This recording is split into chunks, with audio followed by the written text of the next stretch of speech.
හයි කොහොමද ඉතින් ඔයාලට ඉතින් කාලෙකින් ඔයාලට මම වීඩියෝ එකක් කරන් ආවේ නැහැ. ඒකට හේතුව මට එක්සෑම් දීපු නිසා කොහොමවත් ඇවිදින්න යන්න හම්බුන්නේ නැහැ. හැබැයි මම එක සැරයක් ෆ්‍රාන්ස් ගියා. හැබැයි මං මේ ගියපු තැන කලින් වීඩියෝ එකක් දාලා තියෙන නිසා මම ආයෙම වීඩියෝ එකක් ගත්තේ නැහැ. ඉතින් මේ වීඩියෝ එක මං කරන්නේ කුකින් වීඩියෝස් ඉල්ලපු අයට. ඉතින් අද මං හිතුවා මම හදපු රෙසිපි එකක් ඔයාලත් එක්ක ෂෙයා කරගන්න. ඉතින් ගිහින් බලමු මොනවද මම හැදුවේ කියලා.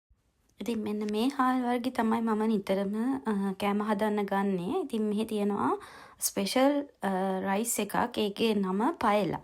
ඉතින් ඔන්න ඔය රයිස් එක හදන්න ගන්න හාල් වර්ගය තමයි මේකේ. ඉතින් සාමාන්‍ය විදියට හොදලා අරගෙන බත් එක ලිපේ තියාගන්න තමයි යන්නේ මම මුලින්ම.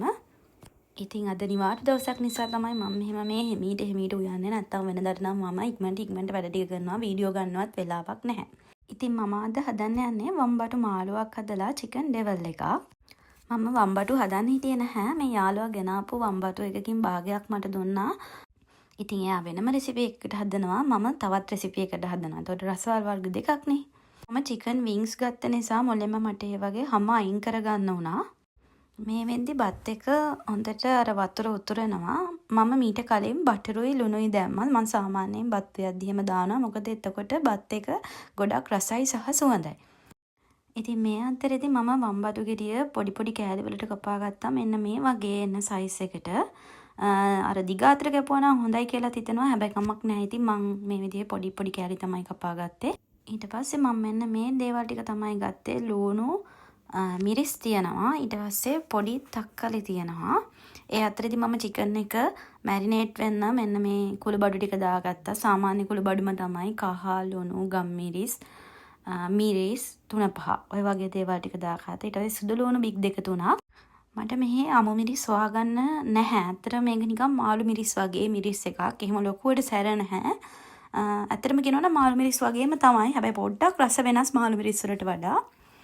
ඉතින් මේ විදිහට තෙල් තාච්චියක් ලිපේ තියාගෙන මම මුලින්ම කරන්න හදන්නේ චිකන් ටික බැද ගන්න. මොකද ඒකටනේ ගොඩක් වෙලා යන්නේ.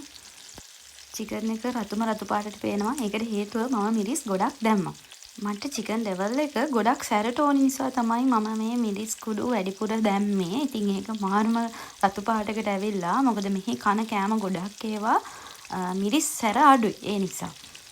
ඉතින් මගේ යාළුවා රෙකමන්ඩ් කරපු බංග්ලාදේශ් කඩේකින් මට මතක විදිහට මම මේ මිරිස් කුඩු පැකට් එක ගත්තේ. මේක නම් ඇත්තටම අර ලංකාවේ තියෙන මිරිස් කුඩු තරම්ම සැරයි. මෙන්න මේ මිරිස් කුඩු එක තමයි කලින් මම පාවිච්චි කරේ. මෙහි සුපර් මාකට් වල තියෙන මෙන්න මේ මිරිස් කුඩු එක. මේක එහෙම ලොකුවට සැර නැහැ. පොඩි සැර ගතියක් තියෙනවා. ඒ උනාට අර අපිට ඕන තරම් අර සැර ගතිය ඒක එන්නේ නැහැ. ඉතින් මේ වෙද්දි චිකන් එකේ තත්ත්වය මෙන්න මෙහෙම තමයි තියෙන්නේ. ඉතින් මට මේක තව ගොඩාක් වෙලා බැද ගන්නවා දෙපැත්ත හොඳට පෙරලලා. මොකද හොඳට බැදුන තරමට තමයි චිකන් ඩෙවල් එකේ රස එන්නේ. ඉතින් තව ටික වෙලාවක් මම මේක මෙහෙම මැදගින්නේ බැදෙන්න දෙනවා. ඉතින් ඒ අතරේදී අර කපාගත්ත වම්බඩු ටිකට මම මිරිස් 3-5 ලුණු ගම්මිරිස් එකතු කරලා හොඳට කලවම් කරගන්නවා. අර වම්බඩු එකත් හොඳට මැරිනේට් වගේ වෙන්න ඕනේ. මොකද එතකොට තමයි මේ 3-5 අපි දාපු ගම්මිරිස් කුඩු ඒ වගේ තියෙන රස මේකට එකතු වෙන්නේ. ඊට පස්සේ මම චිකන් ඩෙවල් එකට ඕනි සෝස් එක හදාගන්න තමයි මේ ලෑස්ති වෙන්නේ. ඉතින් මේකට මම චිකන් අර මැරිනේට් වෙන්න තිබ්බ භාජනයම තමයි ගත්තේ. හැබැයි මට එක දෙයක් මෙතෙන්දී අඩුයි සෝයා සෝස් එකක්. ඉතින් මේ වෙද්දී බත් එක හොඳට ඉදිලා තියෙන්නේ. ඉතින් දැන් මේ වෙලාවේ මම ලිප ඔෆ් කරලා ටික වෙලාවක් අර හොම්මම රස්නේ තියෙන්න දෙනවා. එතකොට බත හොඳට පුළුන් වෙලා එනවා. චිකන් එක නම් මම තාම බැදලා ඉවර නැහැ. ඒක තවත් බැදෙන්න දෙනවා. මොකද ගොඩක් වෙලා ගන්නවා. ඇයි කියලා හිතාගන්න බෑ. සමහර වෙලට මම අර ෆ්‍රිජ් එකේ තිබිලා අරගෙන හැමම හදපු නිසාද දන්නේ නැහැ. ටිකක් වෙලා යනවා. මේ තියෙන මම චිකන් ඩෙවල් එක හදාගන්න හදපු සෝස් එක. මේකට මම දැම්මේ ටොමැටෝ සෝස් දැම්මා, කෑලි මිරිස් දැම්මා, මිරිස් කුඩු දැම්මා, ලුණු කුඩු දැම්මා. ඉතින් මේකට තව අඩුයි සෝයි සෝස්. ඉතින් මේකකුත් තිබ්බනම් හොඳයි. හැබැයි මේ වෙලාවේ ගෙදර තිබ්බේ නැහැ සෝයා සෝස්. ඉතින් මම මේ විදිහට තමයි හදාගත්තේ. ඊට පස්සේ මම මේ වෙලාවේ අර ඉස්සර වෙලා කපාගත්ත ලුණු, මිරිස්, ඊට පස්සේ තක්කාලි ඒ ටික හොඳට අර චිකන් බැදුණු තෙල් එකටම දාලා තමයි බැදගන්නේ.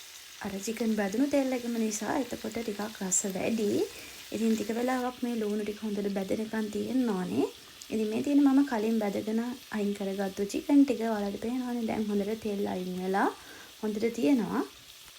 ඉතින් ලුණු ටිකක් හොඳට බැදීගෙන යනකොට මම මේ විදිහට අර කලින් හදාගත්තු සෝස් එක මේකට එකතු කරගත්තා. හැබැයි තව ටිකක් ලුණු බැදෙනකල් තිබ්බනම් හොඳයි කියලා තමයි මට හිතෙන්නේ. ඉතින් කොහොම හරි මම දැන් සෝස් එක එකතු කරගෙන තියෙන. ඉතින් මම මේක චුට්ටක් හොඳට උතුරනකම් තියාගන්නවා. ඉතින් විනාඩි 5කට 10කට විතර පස්සේ දැන් හොඳට උතුරලා අර සෝස් එක ටිකක් තික් වෙලා තියෙන්නේ. ඉතින් ඒ වෙලාව තමයි හොඳම වෙලාව චිකන් ටික ඇඩ් කරගන්න. ඊට පස්සේ මම අර බැදුණු චිකන් ටික මේ විදිහට ඇඩ් කරගෙන හොඳට කලවම් කරගන්න ඕනේ. මේක අර චිකන් කෑලි වල සෝස් තවරෙන විදිහට හොඳට කලවම් කරගෙන ආයෙම ටිකක් වෙලා මේක හොඳට කුක් කරගන්න ඕනේ.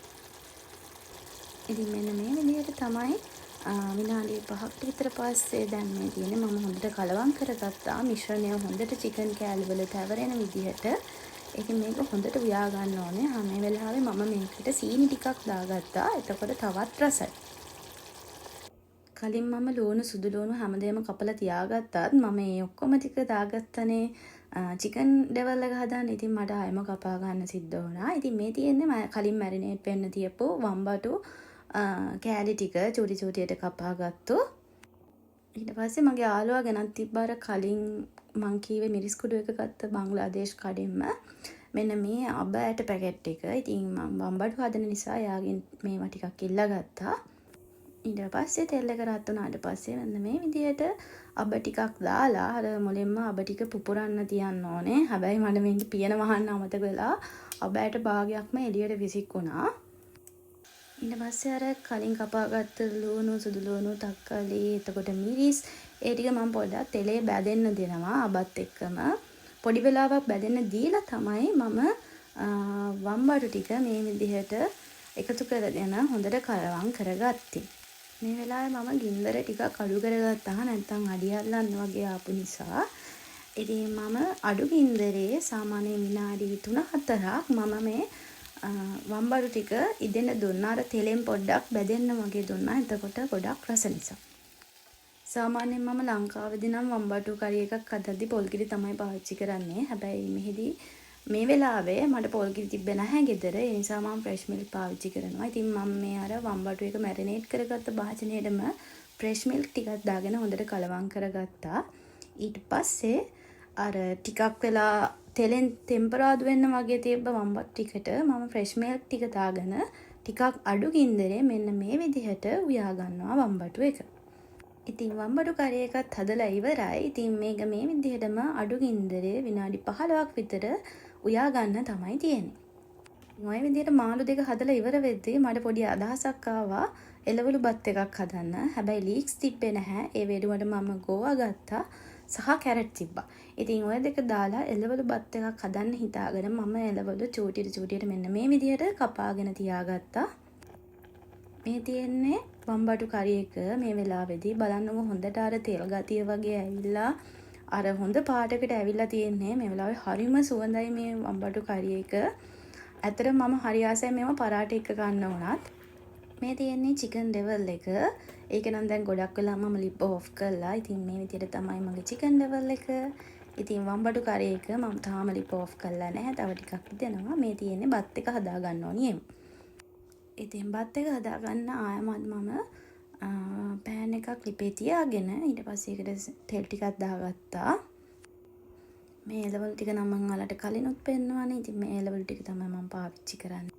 තෙල් ටික රත් වුණාට පස්සේ මම සුදු ලුණු මිරිස් දාලා ටික වෙලාවක් බැදෙන්න දෙනවා.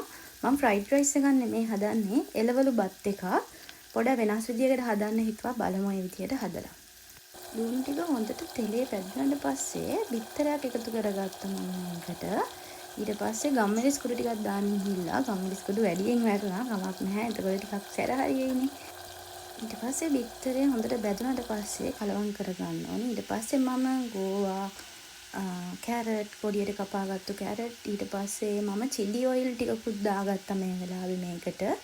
චිලි ඔයිල් ටිකක් එකතු කරගත්තාම අර චයිනීස් රස එනවා. ඒ නිසා තමයි මම චිලි ඔයිල් එකතු කරගත්තේ. ඊට පස්සේ තියෙන්නේ හොඳට කලවම් කරගන්න එක. කලවම් කරගෙන ටික වෙලාවක් අර තෙලේ බැදෙන්න වගේ දෙන්න තමයි ඕනේ.